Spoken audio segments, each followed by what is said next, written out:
Greetings and salutations. It is your favorite American truck driver, Chris Babylon here. And I am here today to talk about a topic that I hit on briefly before and what you can do. Namely, it's the Safe Driving Act I was talking about, where Congress is supposed to drop the driving age from 21 to 18. However, until that happens, don't be discouraged. 48 states in our great nation allow drivers at 18, and I'll explain. They are called intra-state license. Of course, intra meaning inside. So whatever state you live in, you would only be allowed to drive in that state. Now, once you hit 21, you can get what is called an interstate, which is what I have, which lets you go coast to coast and border to border. Hopefully, they'll pass this bill soon. They'd be stupid not to. Now, how to go about getting your license? Well, you can do things on your own. Since you're watching this and other YouTube, I know you're computer savvy. Go to your search engine and type in free online CDL Class A test, and then put a slash in whatever state you're in. A lot of this is common sense, and what I suggest is go ahead, take that free test and see what you know, and then go to your driver's license division, department, or whatever, and grab a book to study what you don't know. And just let you on a little secret, that free CDL test is the same exact test that you'll be taking, the written one, to get your learner's permit. They just put the questions in different order. It's really not hard at all.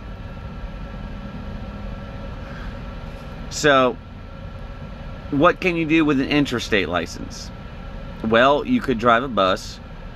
You could drive dump trucks, garbage trucks, local deliveries. You know, I would ask like UPS, FedEx, anything like that. Local, inside your state, maybe even distribution centers. Until 21, or when they pass this Safe Drivers Act law. Now, a few suggestions. You definitely want to get what is called a tanker endorsement. Tanker, of course, being what you see carried by the fuel trucks, by water. And I'll let you in on something. Even if you drive a box van like I do, okay, I need a tanker endorsement for certain amounts of liquids. If I'm transporting Coca-Cola in the boxes that go to your favorite fast food place or restaurant, depending on the amount, I have to have a tanker endorsement to carry it, believe it or not. So it doesn't matter if it's not in one long container, it's the amount that matters. Also, you might think about getting a hazmat. Now, they are pricey. They're around roughly, last time I saw was like $375, somewhere in there. But with that, you can carry hazardous material. Give you an idea. Again, Coke syrup by itself in its concentrated form can eat through an aluminum trailer. You have to have hazmat to carry a certain amount. The car batteries that are taken to Walmart, you carry a certain amount of those. You have to have a hazmat because, of course, the acid in the batteries. Now, any good company worth its grain of salt is going to reimburse you for this stuff.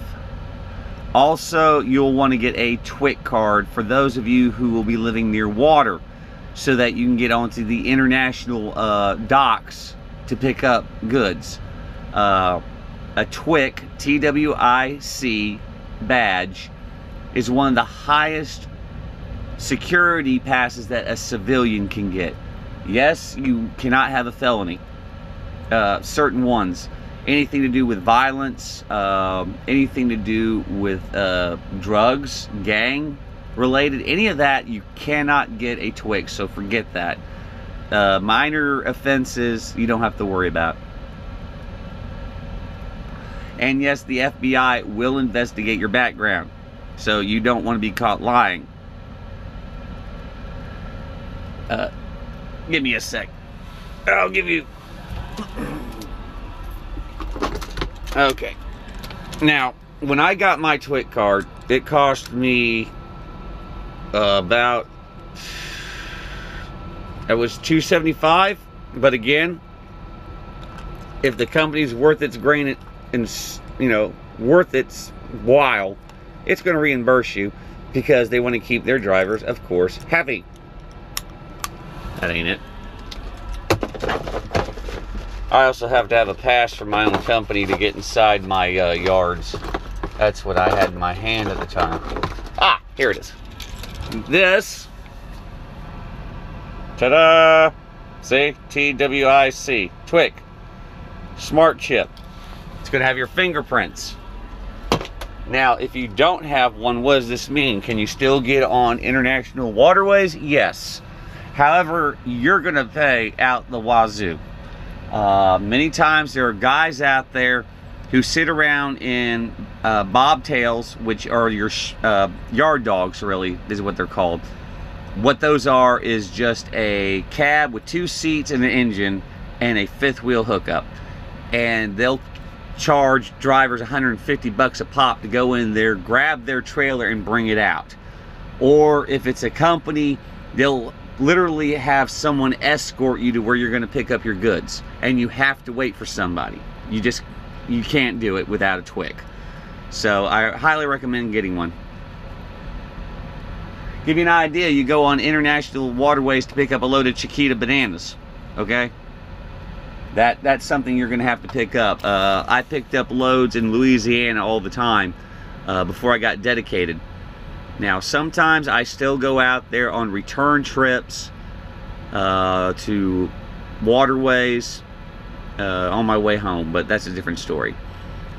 Now, once you get a regular Class A CDL with your endorsements on there, you have 3 different options. You have what's called OTR, which is what I started on, over the road OTR. That means you travel coast to coast, border to border. On average, you're going to be out 4 weeks and home a week. Now, then there's regional, which was my next step. Regional is usually just what it says. You can be Southeast region, Northwest, Central, whatever the case may be. And you can have every other weekend off. Now, I'm dedicated, which means I'm home every weekend, practically. Now, that depends, of course, being short-handed on drivers as we are. Sometimes that gets a little off, but hey, it goes with it. The job, right? I definitely recommend OTR if you want to travel a lot, see the country, and get paid for it. Hey, it's cool.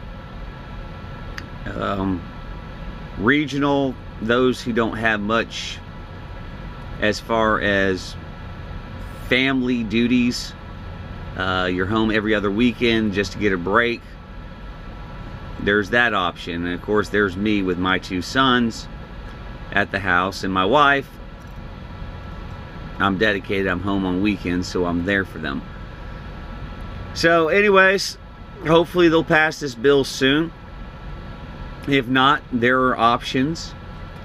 Now, once you get your learner's permit, getting the driver's license, once you get the learner's permit and you've passed the test, the written test, you're going to have to do a pre-trip walk around. That's essential. And unfortunately, you're going to have to learn to parallel park. I passed everything my first time around, and I may have parallel parked less than 10% of the time in all of my years driving. Don't ask me why. That's just one of their things. So get out there, go ahead and study, get the learner's permit. That way they know you're serious about this. And I recommend a good school. A lot of times you will be paid to go through these schools. I mean, that's just how desperate we are right now. Hint, hint. Now,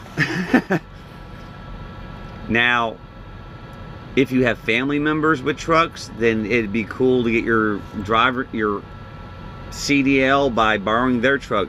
They'll drive you there just like they would in a regular car to get your driver's license from a learner's license.